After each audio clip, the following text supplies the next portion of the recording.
चोर हैं sir. BPSC विद्यार्थी का प्रोटेस्ट जारी था और आप भी उसमें शामिल हुए। कल लाठीचार्ज भी हुआ पटना में, क्या कहेंगे? क्या कहेंगे, गलत किया। मेरे अगर पुलिस को लाठीचार्ज करना था तो मैं 6 घंटा बच्चों के साथ था। अगर उनमें हिम्मत थी तो हम जब थे तब उस समय लाठीचार्ज करना चाहिए था।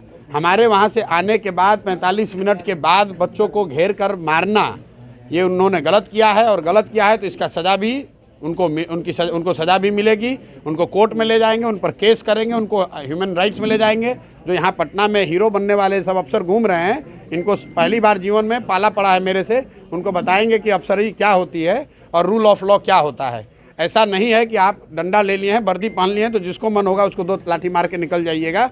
और अगर कीजिएगा तो जैसे सामान्य नागरिक को कानून फेस करना पड़ता है, जैसे प्रशांत किशोर के लिए रूल ऑफ लॉ लागू होता है, वैसे यहाँ के एसपी, डीएम, दरोगा पर भी लागू होता है, अफसरों पर भी लागू होता है। और अगर उन्होंने गलती किया है तो यहाँ से लेकर सुप्रीम कोर्ट तक उनको खींच कर लाएंगे और उनको सजा दिलवा कर ही मानेंगे। तेजस्वी यादव कह रहे हैं कि बीजेपी की बी टीम है। अरे चलिए ना, तेजस्वी यादव कौन सुन रहा है? इतने तेजस्वी यादव को हम सुबह से कह रहे हैं कि भाई आप विपक्ष के नेता हैं, आपके चचा अभी यहाँ के मुख्यमंत्री हैं, जिनके साथ आप गलबैयाँ करते हो, जिनके साथ आप बिहार का विकास कर रहे थे, जिनके साथ मिलकर सरकार बनाए थे।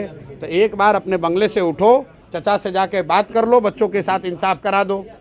पिछले 13 दिन से आंदोलन चल रहा है, आपको किसने रोका था? आपने नेतृत्व क्यों नहीं किया? चलो अब जगह, अब से उठ के तुम नेतृत्व कर लो भाई, हम तो नहीं रोक रहे हैं। हमने तो ये कहा कि आप नेतृत्व कीजिए, हम पीछे खड़े हो जाते हैं।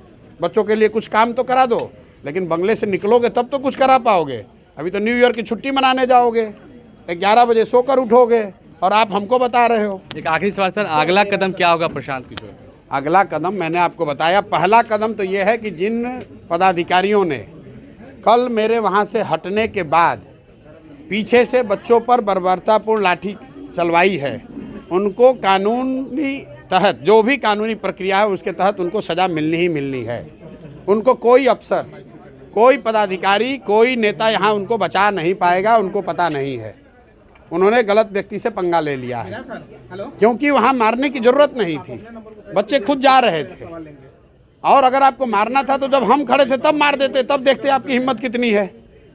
अगर आपको मारने का इतना दम है तो हम तो खड़े थे 6 घंटा ना भाई, हमको मार देते तो दिखता आपको कि कितना आप में दम है। हमको नहीं मारे, हम जब वहाँ से हट गए तब बच्चों को मार रहे हो, और मार रहे हो तो फिर उससे निपटेंगे। मैं कोई पटना और बिहार छोड़कर जा नहीं रहा हूँ। हम पर FIR किया है, आके गिरफ्तार कर लो। FIR किए हो ना, गिरफ्तार कर लो अभी आके, फिर दिखेगा आपको। लेकिन आपने अगर FIR किया है तो अब हम लोग भी आप पर FIR करेंगे, क्योंकि आपने भी इलीगल काम किया है। बच्चों को आप दौड़ा दौड़ा के मार रहे हैं, ये आपको कहीं कानून में अधिकार नहीं है। और इस कहीं ना कहीं इस बात को हम लोग को लीगली यहाँ के अफसरों को सिखाना पड़ेगा कि आप पुलिस वाले हैं, वर्दी पहने हुए हैं। इसका मतलब ये नहीं है कि बिहार के किसी बच्चे को, किसी महिला को, किसी बुजुर्ग को डंडा उठाया मार दिया। ये क्या मजाक बना रखा है? अगर किया है तो इसको कानूनी व्यवस्था के तहत इन पर कार्रवाई कराई जाएगी। तो ये थे प्रशांत किशोर, जिनका कहना था कि जो अब जो है जब बिहार पटना के जो प्रशासनिक अधिकारी उन पर अब FIR जो है इनकी तरफ से किया जाए, क्योंकि उन्होंने जो बच्चे थे उन पर कहीं न कहीं लाठियाँ चलाई है। और ये कानून कहीं न भी उन्हें अधिकार नहीं देता है कि बच्चों पर जो है लाठियाँ बरसाएं। इंडिया न्यूज़ के लिए पटना से शक्ति।